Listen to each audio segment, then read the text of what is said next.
Question 21 on application of percentages to real-life situation reads: a candidate scored 15 out of 20 in a test and 30 out of 40 in a second test.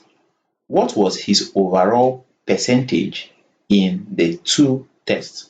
Now, the question does not warrant me to find the percentage in the first test as well as the percentage in the second test. He's just asking me to find his overall percentage. So for me to get the overall percentage, all I need to do is to sum up the total score he got in the first test with the second test, as well as the total obtainable score or the maximum obtainable score in both tests. When I do that, I can now find the percentage of the total score obtained over the maximum score obtainable. Okay, so solution: total score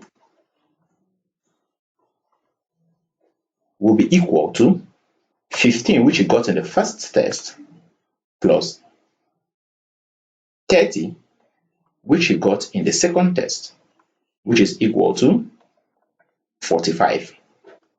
Then maximum obtainable score,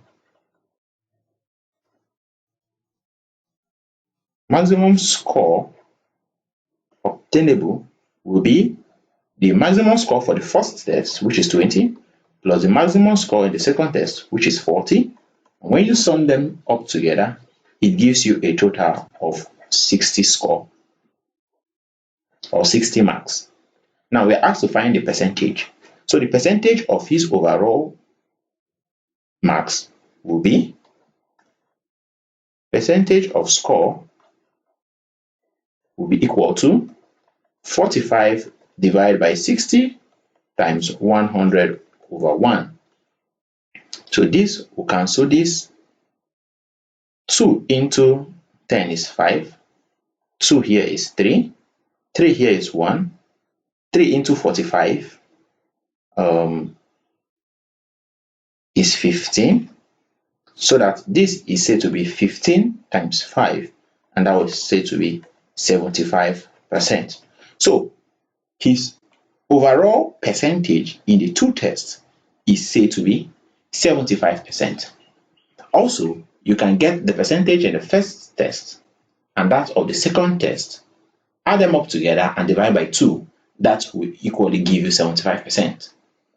Kindly like my videos as you watch. Well, I recommend that you subscribe to my channel if you are yet to do so. Also, turn on the notification bell so as to be notified whenever a new video is being uploaded. You can also use the comment section to interact with me on areas that are still difficult for you. You are also advised to share the link with your friends and families so that they can also benefit from our daily classes.